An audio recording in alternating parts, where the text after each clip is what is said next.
Salut tout le monde, très urgent et très incroyable. Depuis la Côte d'Ivoire, nous venons d'apprendre que les autorités ivoiriennes viennent de saisir les biens des complices des terroristes. La Côte d'Ivoire, le gouvernement saisit les biens d'une trentaine d'étrangers, dont les Maliens et les Burkinabés, pour participation à des faits de terrorisme. Une trentaine de personnes.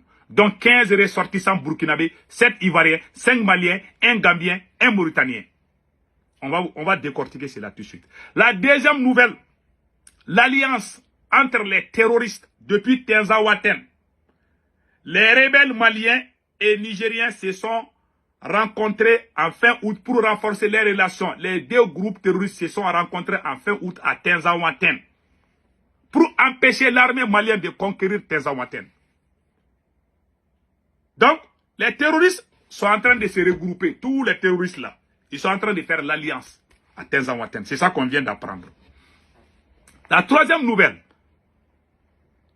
la tension entre le Mali et l'Algérie. Voilà. L'Algérie est en train de faire des tirs comment on appelle là. L'Algérie est en train de faire des tirs de dissuasion à sa frontière avec le Mali. Chaque fois que l'armée malienne tire sur les ennemis, comment on appelle là, les autorités algériennes font des démonstrations de force, des provocations.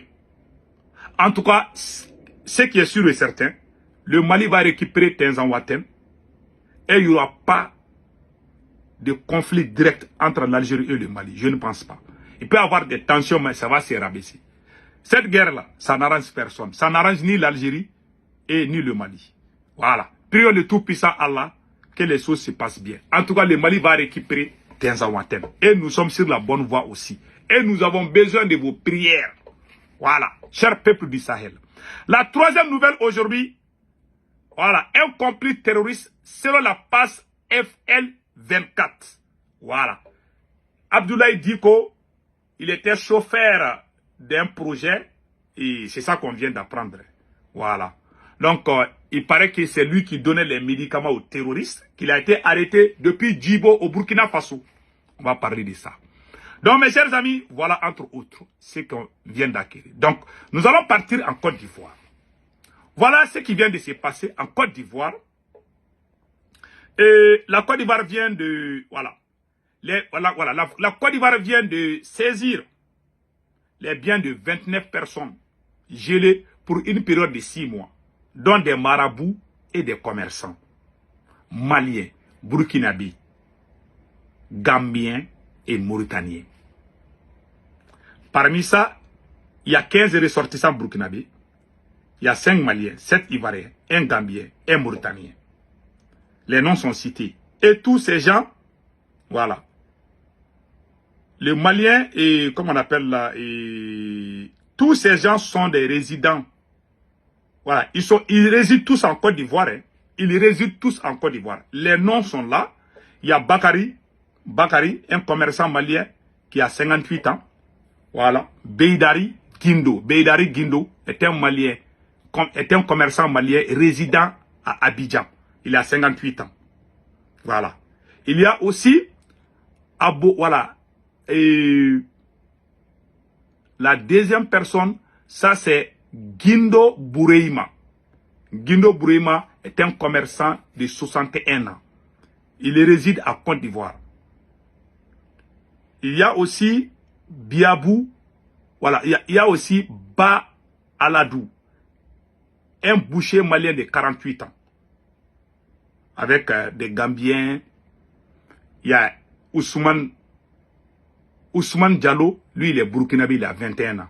Il est berger. Voilà, ils ont écrit beaucoup de noms. Donc, il y a Tinon, 34 ans, ivoirien. Donc, ainsi de suite. Ce que moi, je n'ai pas compris dans cette affaire-là. La Côte d'Ivoire a saisi les biens. Nous félicitons le président Alassane Dramane Ouattara. Et je ne sais pas pourquoi on n'a pas arrêté les gens qu'on soupçonne qui sont. Mais on a saisi leurs biens, mais on ne les a pas arrêtés. Pourquoi? C'est la question que je me pose. Et deuxièmement aussi, on doit se poser la question. Parce que le vrai terroriste, c'est la France. Tout le monde sait ça.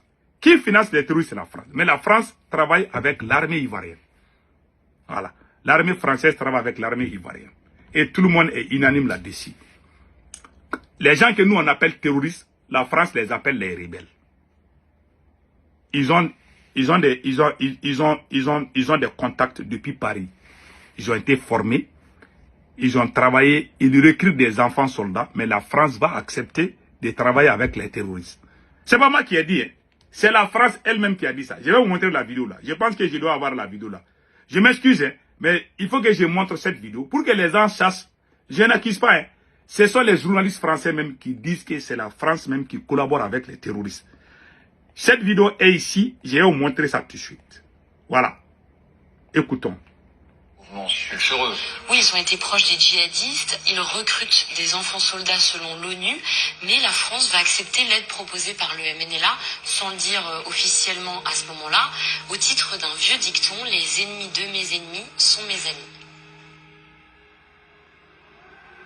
Le MNLA propose d'aider les Français, mais il pose une condition. L'armée malienne ne doit pas entrer dans Kidal. Tout le monde a vu ça. Ce sont les journalistes français qui disaient, la France, il recrute des enfants soldats. Mais la France va travailler avec les mêmes criminels. Et puis, ils ne les appellent pas terroristes, ils les appellent les rebelles. Voilà. Ouais, ils nous prennent comme des animaux, quoi, la France. En tout cas, la même armée française est en Côte d'Ivoire. Ils sont là-bas. Ah oui, ce sont les mêmes qui ont armé les terroristes au Mali. Ils sont en Côte d'Ivoire là-bas. Voilà. Je respecte son excellence, le président Alassane Dramane Ouattara. J'ai beaucoup de respect pour les peuples ivoiriens. Voilà. Moi, je souhaite toujours le bonheur aux Ivoiriens, aux Maliens, aux Burkinabés, à tous les Africains.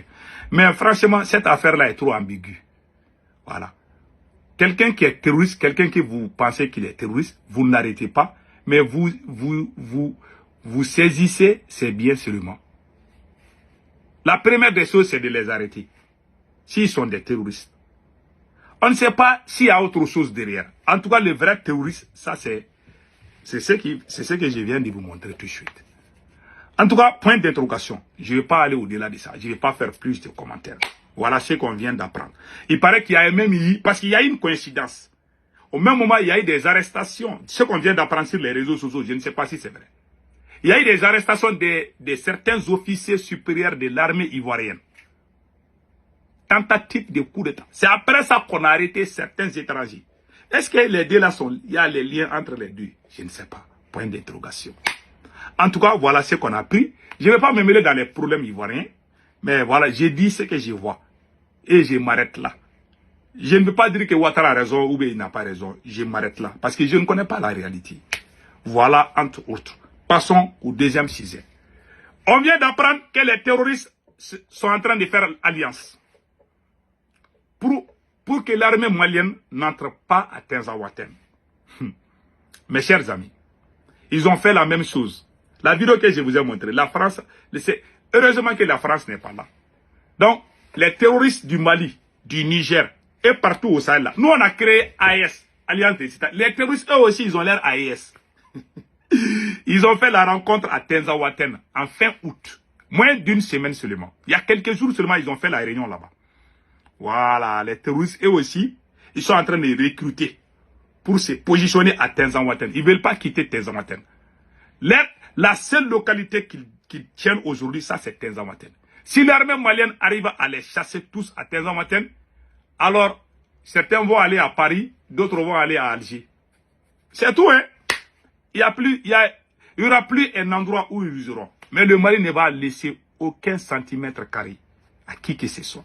C'est ce que l'Algérie veut. L'Algérie veut que le Mali laisse les terroristes se badiner, tuer les Maliens. Et ça, c'est quoi? Alors, on a entendu les tirs de dissuasion que l'Algérie est en train de faire des provocations à la frontière. Là. Ne vous inquiétez pas, mes chers amis. Vous savez, ça va finir. Nous sommes souverains. Nous sommes un État souverain. Il y a les droits, il y a les droits. L'Algérie n'ose pas nous toucher. Je vous dis. L'Algérie peut se cacher. Mais déclarer la guerre au Mali, ça va mal tourner. Je ne pense pas que l'Algérie va faire ça. Dans une guerre là, c'est pas facile. Ouais, la Russie et l'Ukraine là. Ah, ouais, combien d'années maintenant? 2 ans. Ça chauffe. Personne, il n'y a pas petit pays dans ce monde là. Hein.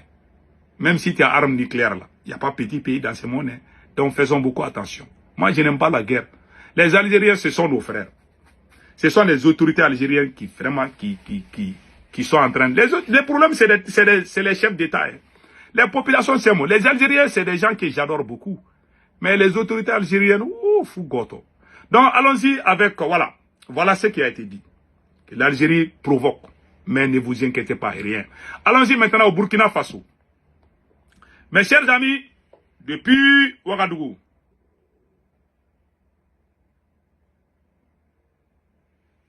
voilà. Voilà. Que l'Algérie ordonne à ses forces armées de tirer sur tout ce qui bouge à ses frontières avec le Mali. Maghreb Intelligence. Voilà, c'est ça qui est écrit. Et l'Algérie, voilà, l'Algérie est en train de faire des tirs de consommation. Allez-y dormir. Il n'y a pas de guerre entre le Mali et l'Algérie. Le Mali va récupérer Tinzaouaten, Piao, qu'il pleuve ou qu'il neige. Tinzaouaten appartient au Mali et le Mali va récupérer, Inch'Allah. Voilà. On ne va pas se laisser faire. Voilà. Ne craignez pas, il n'y a pas de guerre entre le Mali et l'Algérie. Ils vont crier, ils vont piailler et nous allons récupérer Tinzaouaten. Piao, c'est un territoire malien. C'est tout, hein. Voilà. Le Tinzaouaten n'appartient pas à l'Algérie. Point barre. Ils peuvent dire ce qu'ils veulent là-bas. Donc allons-y au Burkina Faso. Allons-y aux choses sérieuses là. Voilà. Donc voilà. Nous venons d'apprendre une nouvelle. Hein, que l'État du Burkina Faso se dote d'un nouveau passeport de dernière génération. Ouh, papa. Je viens de voir ça tout de suite. Ah, ça c'est le nouveau passeport du Burkina Faso. Waouh.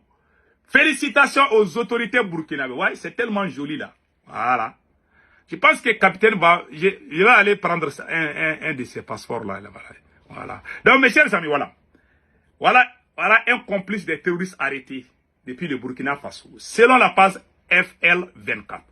Un complice des terroristes arrêtés à Djibo ce lundi 2 septembre 2024. Du nom de Diko Abdoulaye, fils de village de Kobaya, dans la commune de Tongomael, Soum. Il était chauffeur d'une ONG sans frontières dans le domaine de la santé basé au SEMA de Djibo. Son papa est chef terroriste dans le Soum. Diko Abdoulaye était soupçonné depuis longtemps de livraison de matériel médical et de divers aux terroristes dans le Soum. Il se croyait être protégé par les responsables de l'ONG dans laquelle il travaillait. C'est dans cette semaine qu'il a été traité, mais il a été pris main dans le sac. Main dans le sac à Djibo, d'où il revenait d'une livraison de produits au groupe terroriste. Il a été arrêté par les combattants du Sahel. Voilà. Et il a reconnu les faits. Voilà. Il a reconnu les faits. Et il a été traité comme il le fallait. Voilà. Je ne sais pas ce que cela veut dire là. Voilà ce qu'on vient d'apprendre. Que Dieu bénisse le Burkina Faso, le Mali et le Niger. Mes chers amis, c'était ça les nouvelles d'aujourd'hui. Passez un excellent week-end. Ciao, ciao.